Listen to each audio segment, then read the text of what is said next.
Current Affairs. My name is Nathan Robinson. I'm the editor-in-chief of Current Affairs magazine. I am joined today by Daniel Knowles. He is the Midwest correspondent for our favorite magazine, The Economist. No, but don't hold that against him. He is also the author of the brand new book, Carmageddon: How Cars Make Life Worse and What to Do About It. Daniel Knowles, welcome to Current Affairs. Oh, thank you for having me on. It wouldn't have been the Current Affairs podcast if I hadn't slipped in a tiny dig at The Economist, I'm afraid. And, we welcome rivalry. We welcome, friendly rivalry. Hearted competition. Now, listen, here's how I want to start. You've written a book. Your book is a case against cars and car culture and car-based infrastructure. I want to pretend that I am a person you run into at a gas station on a road trip across America, and I'm driving one of these colossal child-mashing trucks that have become so ubiquitous in this country in recent years. You know, as we are at the gas station, we get talking. I ask you what you do for a living. You tell me you write for The Economist. We get past that. You tell me about this new book, and you tell me it's against cars, and I think I say to you, against cars? We're in a place where cars, roads, the water that we swim in. How do you begin in a country where cars are so central to the culture, to how we get around? Where do you begin the critique for people? I mean, I have had a lot of these conversations. Yeah, I imagine so. And actually, the great thing is, and perhaps this is being in the Midwest, where people are very friendly and don't like to tell you you're wrong or an idiot. But I've generally found that people are quite receptive.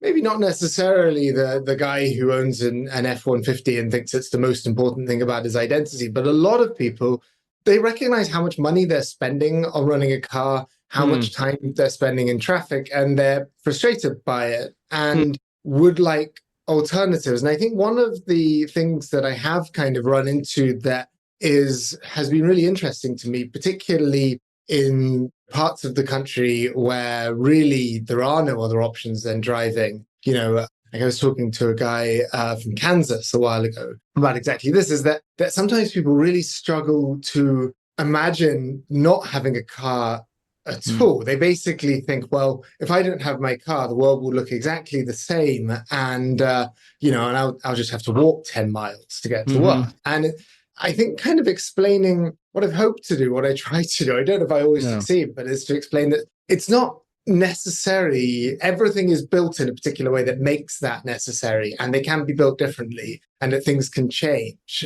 And I found that people do kind of listen to that. And, and I feel like even just since I sort of started work on the book, and certainly since this, came out, that like the message is out there, not only from me, from lots of people, but there's a kind of, perhaps because cars have got so much more expensive in the last few years to run, to operate, that there's certainly a kind of hope for, do we really need all of this dependence on vehicles? Yeah. It sounds like the first thing you're doing is to kind of trouble or question people's assumption that there is no alternative to the role of cars in our lives right now. I wrote an article a couple of years ago called Cars Are Weird. And the basic purpose of it was to say, like, just think about the fact that when you're driving a car, it's almost like you're bringing a big living room with you wherever you go. It's like a huge, heavy thing to have just to get you, a little person, from one place to another. It's like a massive amount of metal to have to move anywhere you go. If you were like in a big suit, a big metal robot suit, you'd think it was, I was just trying, it was a little bit silly, but I was like just trying to get people to think, okay, but isn't this a little strange that we do this and we see this as normal? I'm going to have to look up that piece, because I feel the same. I feel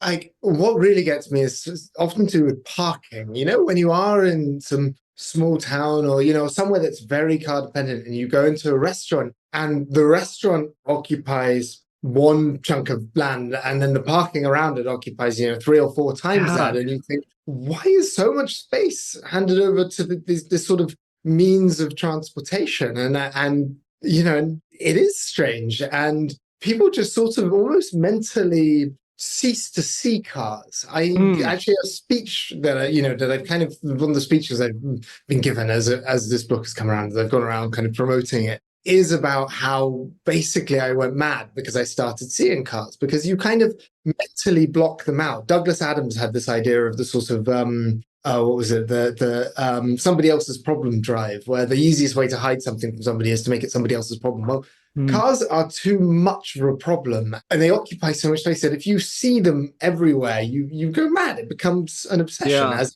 me, and I end up writing books. But And then you end we up just writing a sort book. of Yeah. mentally, just kind of filter them out from our eyesight, and we don't think about them because we've all grown up in this very kind of car-centric world. Actually, one of the most interesting speeches I kind of gave this a speech at an elderly people's home in the south side of Chicago, and I'd say that the average age there was probably about 85.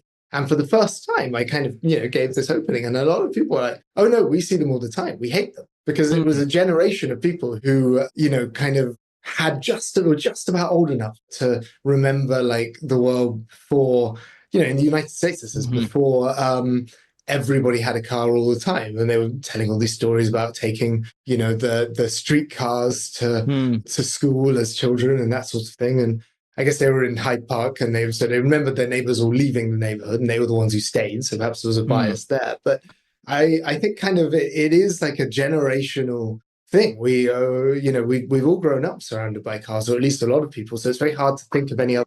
Yeah, but when you start to say it, and then you end up in one of those, just colossal parking lots outside the mall. These, and you start seeing that this bleak, treeless, lifeless space. You're like, my God, the waste, the waste. Is this the way that we have to get around? And you write for The Economist, and one of course, the great important concepts of economics is opportunity cost. What do you give up by having something else? And I was just a little ago. I went out to Arizona to interview Noam Chomsky a couple of years ago, and I went to see one of his classes. I rode with him in his car, and I was in the back seat, and he had to spend ages looking for parking. Right, he was circling round and round the University of Arizona campus. He was driving, looking for parking, and I was thinking, here you have, this great mind, Noam Chomsky, and what is his mind occupied with? It is the hunt for. It's just like everyone else, the hunt for parking. And I was like, what thoughts could this mind have thought if he wasn't thinking about parking? So tell us a little bit about the opportunity. What do we lose with the amount to which we are dependent on cars? Well, primarily, we lose the ability to get around in any other way easily, because cars lead everything to be so spread out. That parking means that, any given business occupies a large amount of space, any given home, all that road space. So walking between them, is just further distances to begin with. And second, there's all these cars going fast, which means that, you might get hit by one. It means that if you want public transport that's effective, there are, fewer people using it, which means it's less financially sustainable, and it's harder, and everything's so spread out. The density that supports like a train network doesn't work as well, because you have to walk, or getting to the station is just that bit further. So I think kind of the primary thing is just that cars make other forms of transport harder. They also make it, we could build a lot more housing in cities that are very car dependent. And and if you're looking at, say, Los Angeles, that's a particular, it's an acute problem. Los Angeles is massive. It sprawls over so much land, and yet the amount of living space that people who live there have on average is one of the smallest in the country, and it has more overcrowding than anywhere else in the country. In terms of actual like in your house living space, because so much of the land is occupied by roads, by parking, and by this quite low rise kind of living that fits between them. And if we weren't so dependent on cars, we could fit more people into those cities. And whether it's Los Angeles, but it could be New York City, which is very dense at its core, but actually, large, once you get out of Manhattan, or the edges of kind of Brooklyn, Queens, they're more populated. There's large areas of New York City, and certainly of the New York like metropolitan area, that are very like sprawly and very difficult to get around. And so more people will be able to benefit from those like higher paying jobs that are generated in those cities if they could live in them. And then there's just the opportunity cost of, well, those are almost indirect. There's literally the opportunity cost of what we spend our money on. I mean, the poorest Americans, I think it's 20% of Americans spend something like a quarter of their income on transport, and almost all of that is on running cars. The median American family has 2 cars, and the average car costs something like $11,000 a year to run all in. So, these are really big sums of money that I imagine people would like to spend on things other than just getting around a lot of the time. Yeah. I spend on transit here in New Orleans every year $100 because I live in the French Quarter and I have a bicycle, and I have to, basically once a year take it to the bike shop. Sometimes the bike gets stolen, but that's about it. I've been out to Los Angeles, and I thought every time I go out there, I think, I could not live here. Some people might have a tolerance for spending hours sitting in traffic, but once again, when I went out to visit a friend of mine out there, every day he got home from work, and the first thing he had to do was hunt round for parking in his neighborhood for like half an hour before he could even go into his house and sit down and relax on his way over work. And, and I thought, my God, what a hit to the quality of life, the amount of hours in your day that you're going to have to spend. All the unpredictable stuff, like, is there traffic on the freeway? Okay, well, then I'm going to be late for this meeting. I'm going to miss this important thing. I couldn't believe that anyone endured it. And I resolved when I saw Los Angeles, even though Southern California is obviously very beautiful, I thought, I am never, ever, ever going to live here. I have to live someplace where I'm not going to sit in traffic. Otherwise, I will go crazy. Right. I mean, it literally drives people mad. There's a study that I think is as University in Montreal, McGill, that I cite in the book, that shows that like per mile of travel, or rather, no, sorry, I think per minute of travel, driving is by far the least popular way to get around. Even what is often considered a really grubby, miserable way to travel, which is like city bus. I am fine traveling by bus, but like often seen very poorly. It's per minute of travel, people much, much prefer it because look at your phone. You don't have to stress about hitting somebody. The main reason why so many people drive is because we have and choose to drive, and sometimes this is presented like it's a consumer choice, but they do it because the alternatives are so much worse in terms of how long it takes to get anywhere, how reliable they are. And those alternatives are generally worse precisely because there are so many drivers. It's a kind of catch-22.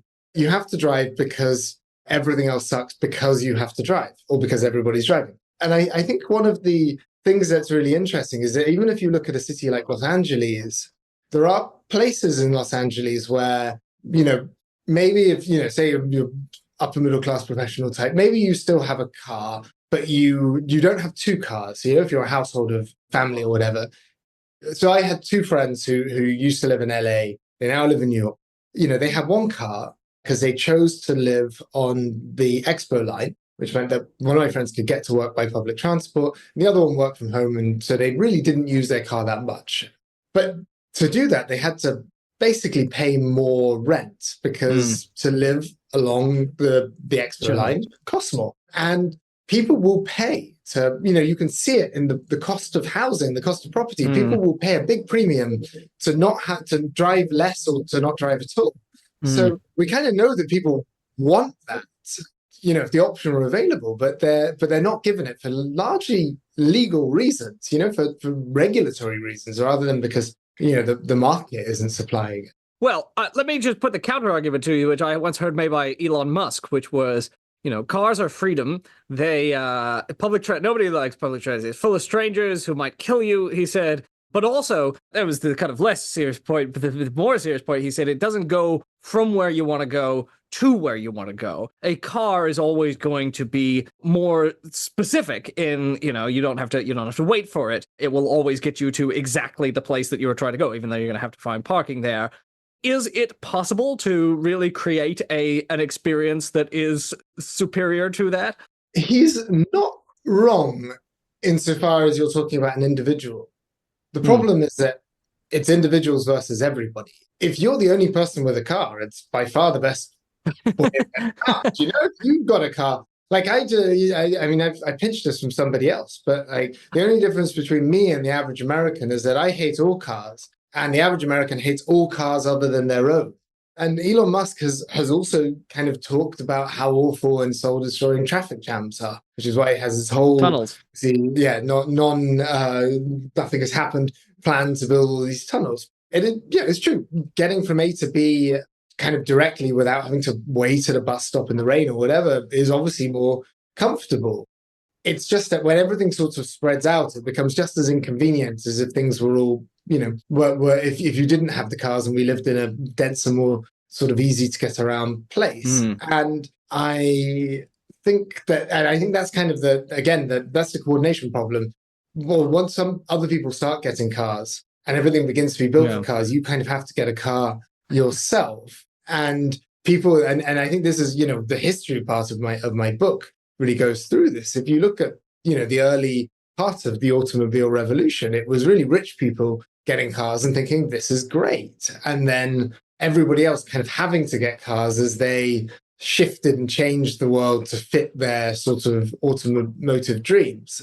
That kind of happened everywhere. And I think that's really tricky to undo, but it's a collective action problem. You have a car, great. Everybody has a car, bad. And I do think bicycles and what's happening, particularly with e-bikes, is beginning to provide an alternative that's a lot easier that you can do individually. I have to say, for me, where I am, as you've pointed out, a lot sort of depends on where you are, because for me, riding a bicycle is much better at getting you from place to place. It takes twice as long to get there in a car because you sit in traffic and you have to obey all the traffic lights.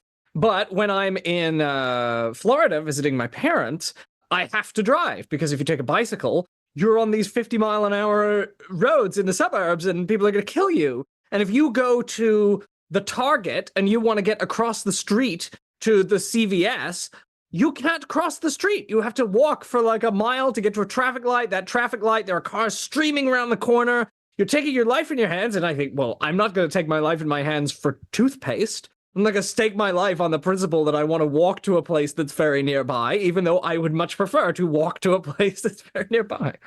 Right. I mean, I'm quite militant in general about kind of not using a car when I don't need to. And yet I last week drove the rental car I had about, I'd say, 300 yards from the motel I was staying in to a Walmart on the other side of the road, because it was just this huge highway, with like multiple kind of slip lanes and things coming into it. And I thought, I will die. It's late at night. People won't see me if I try and cross this road. And I think that's exactly the problem. And even in places like Florida, even in this country, which is a very rich country where a large majority of people can afford a car. I'm not saying they want to, but they can. There's a proportion who either can't afford a car, or they can, but they can't drive it for some other reason, or they don't want to drive it. I mean, God, the amount of, like drunk driving that happens here, drunk driving is obviously an appalling thing to do, but people want to drink and they want to be able to get home. And so you need alternatives, and taxis are expensive. That's a lot of labor. So it's just generally better I think even for motorists, most people who drive don't actually want to have to drive all the time everywhere. But because we've kind of created a world in which the default assumption is that you will drive everywhere most of the time, it's impossible to do it, to get anywhere any other way.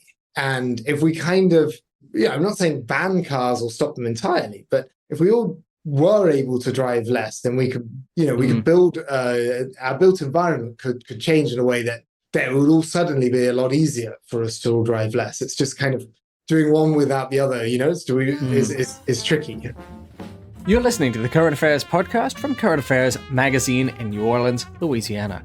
Current Affairs is a registered 501c3 nonprofit organization, and we depend entirely on reader subscriptions and donations.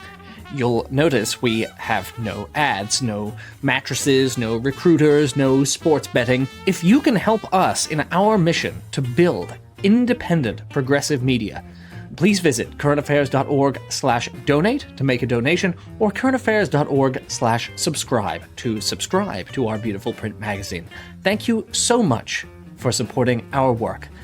Now, back to the program. Now, you mentioned the fact that at one point in time, early on. Cars were the playthings of the rich. And you take us in the book back to the early days of cars, and you point us, because it's so important to be able to imagine different kinds of worlds, you take us back to that point where, the street is not for driving in. The street is for doing everything in. The street is like the living room of the city. And when cars come along, they are annoying to the people in the street because they are disrupting the life of the street. And it is a choice that is made to give the street over to these obnoxious, deadly machines. Right. I mean, there's a historian, a guy called Peter Norton, who's done a lot of this research, who I cite in the book about, the US, but I also did some of my own research about the UK. And it was the thing, the streets were for people. I mean, so in the context of the UK, you can still find a generation of people who talk about kind of playing in the streets in the 1950s and 1960s and how quickly that disappeared.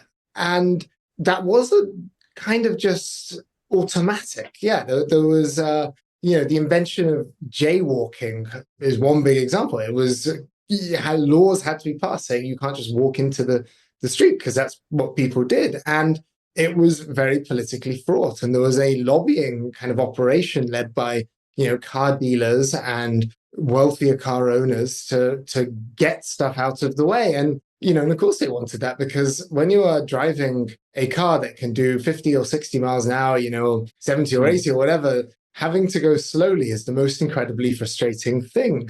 George Orwell wrote about it in the 40s, about how the kind of unwillingness to accept that basically we were putting the speed of motorists and how frustrating it is to be made to go slowly above the lives of people who are being run over, which during the Blitz, hit its highest level ever in the UK. So yeah, I guess to sum all that up, it didn't just sort of happen that, like, a bit like iPhones, that, sort of this thing was invented, it became affordable, everyone had one. To get everybody to have one required a whole bunch of political choices about how we use space, and principally street space, that took 20, 30 years for that sort of to happen, and was a political project, and it happened differently in different places. And so it can be undone too, I guess, as part of the lesson from that. I was in the UK a few months ago, and my family's from there, and I didn't strike me until afterwards that I had gone from my aunt's house in a village outside London to my grandmother's house in Solihull in Birmingham via train, and I realized I had walked 10 minutes to the train station with my suitcases, gotten on the train, I had sat on the train eating the sandwich and perusing the internet. Several hours later, I had gotten off the train, and then I had walked 20 minutes down the high street to my grandmother's house. And it struck me when I got back here, this is impossible in the United States. I can't do this. I live in Louisiana. If I want to go visit someone in Baton Rouge, can't do it. But there's no reason why that should be the case. And I looked at it and I thought, okay, another world is in fact possible. I have seen it.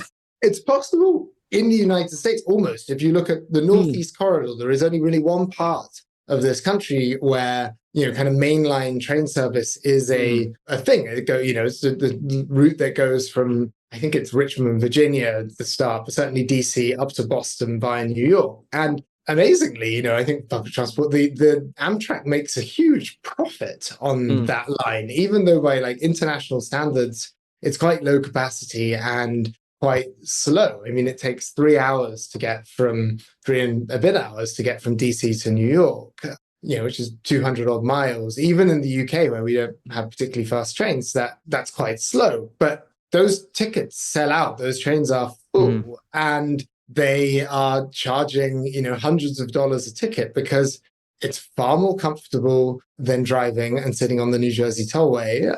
It's easier than flying, and probably door to door a lot quicker too.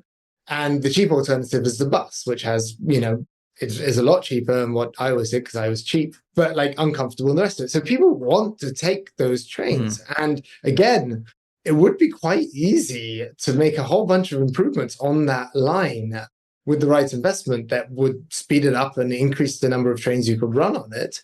And people would pay for that because they already do. So it's possible here. It's trickier in places where there are no infrastructure already. But one of the things that I think is really striking, just because the book has a lot of America in it. I live in America, I write about here, but there's a lot of low-hanging fruit in this country. There aren't elsewhere to change things relatively subtly that will, allow people to get out of their cars before you even have to have the giant fight. Yeah, I want to get to the possibilities in this country because I do think that's such an important, the what to do about it that you have in your subtitle, and it can feel so hopeless if you're in a place like, I don't know, Texas in that 26-lane freeway or whatever they have, and you just look at it and you think, how can this ever be undone? Just a couple other negative aspects of cars that we haven't gone into, because I don't think we touched on deaths. I don't think we touched on cars killing people, and I don't think we touched on climate. Both of which are quite important. Yeah, almost the leading things in general. Right. It tells you how much I think we evidently think alike, that we went straight to the urban planning aspects. But no, the deaths is, it's over 1 million people each year worldwide, almost all of which are in poorer countries, except for about 30 something, I think a bit over 40,000 a year in the United States, because most countries, even though they haven't banished the car, most rich countries have, in the last 20 or 30 years, really radically reduced the number of deaths caused by car crashes by mostly redesigning roads so they force drivers to go slower, particularly in places where, they might hit somebody else or they might hit a pedestrian. And the United States, that hasn't really happened, at least not on a national level, because there are places that have got a lot safer, like New York City, for example, got a lot safer. But so much of the population growth in this country has been in places like Florida or Texas, which, as you were describing earlier, people are forced to walk, some of them, these, across these kind of multi-lane highways, and often they get hit, and drivers basically encouraged by the road design to go very fast. And I think, the car crashes are often treated like they're this kind of inevitable accident, this thing that we just have to cope with as a cost of being able to get around. And they're not inevitable. We tolerate them because we don't like having to slow down or concentrate. Americans find driving relaxing because it's quite easy. But when it's easy, when you're relaxed, that's when you make mistakes and bad things happen. So the car crashes thing, it's like, car crashes worldwide kill more people than HIV, AIDS do now. And and quite probably at some point will take over malaria. So they'll be more deadly than the deadliest communicable diseases. And the climate change only, it's similar in a way to the fact that all the costs are concentrated in the developing world. But right now there's something like 1 billion cars in the world, one for every 7 or 8 people. If people in the new India or China, if everybody drives at the same rate of people in the West, there's no chance that even electrification that will be able to save us from the kind of climate catastrophe, because there's just so many people who don't drive at all at the moment, and they need mobility. They need to get around, but we can't just replicate what we've been doing for 100 years in the West everywhere, because we don't have the natural resources and the climate can't take it.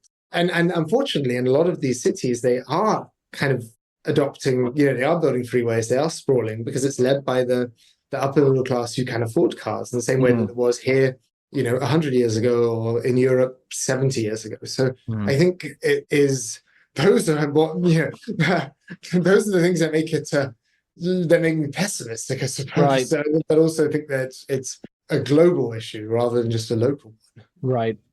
Okay. Well, let's conclude with the path forward then. How do we escape this trap? You mentioned there was low-hanging fruit. So there's a huge amount of low-hanging fruit, and you can see places that are making incredible progress in things that do seem modest, but they add up. One of the things that's happened so quickly in recent years in the US is the abolition of parking minimums, which make developers, make businesses provide a certain amount of parking, usually essentially an amount of parking that's so large that nobody will, that you will never run out of parking spaces. And that's really completely reshaped how most cities in this country look, and they're being got rid of. And if you look at Minneapolis as an interesting example, they built loads and loads of housing since getting rid of these requirements downtown. And now there's a huge kind of glut of towers that you can live in. And if you work in an office downtown, be able to walk to work, walk in 10 minutes probably. And they've got a good network of bike paths as well. So, if Minneapolis can do it, then a lot of other places can do it. And I think if you see, some European cities, but even New York City, you can see the amount that people drive is in decline. In Paris, it's dropped by something like 40, 50%. So the boat can be turned around. And I think that's without huge, particularly drastic action. It's only really recently, I'd say, that, this has become a political issue and that, it's become a widely spread talked about things. A lot of these improvements that I talked about happened basically because, individual bureaucrats and planners were like, well, maybe let's change this thing. So I only see those kinds of things accelerating in the next few years. Now, is it as fast as I would like? No. Is it as fast as it's probably necessary to stop climate change? No, but I think it is happening. And the important thing is just kind of push those things a bit faster. Unless you get the backlash from, you mentioned, bureaucrats and planners making decisions, trying to push us out of our cars as part of the Great Reset or whatever it is. There's some of the methods of trying to control traffic have now factored into right-wing conspiracy theories about the globalist plot to make everyone eat bugs or whatever it is. Well, the Economist, we do want everybody to eat bugs, but so maybe there's some truth to it. But no, the whole 15-minute cities thing, it's obviously insane. Huge amounts of it are insane. I think some of the challenge is that some of it is rational. If you live in a very sprawling, car-dependent kind of suburb next to a big city, and that city begins to take measures that makes it harder to drive in, that makes the quality of life potentially of the people who live in the city better off, but it comes at your expense. And so I think there are going to be losers in this. I think net the world wins, but there are losers, and kind of know that whenever there are losers, and particularly if those losers, if the costs are concentrated on them, it can be quite politically contentious. And I am convinced that the politics of where cars can go is only going to get more and more intense in the next decade or so. Okay.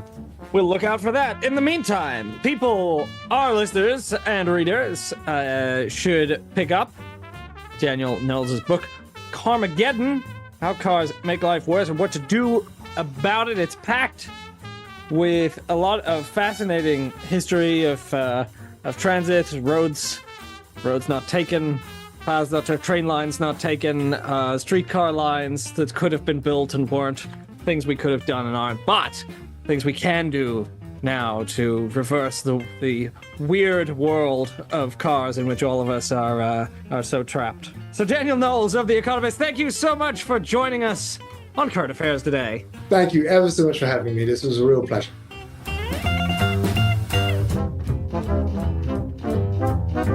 The Current Affairs Podcast is a product of Current Affairs Magazine. If you are not subscribed to Current Affairs Magazine, visit currentaffairs.org/subscribe today and get our glorious print edition. The Current Affairs Podcast is released regularly every week on patreon.com/currentaffairs. Thanks for listening.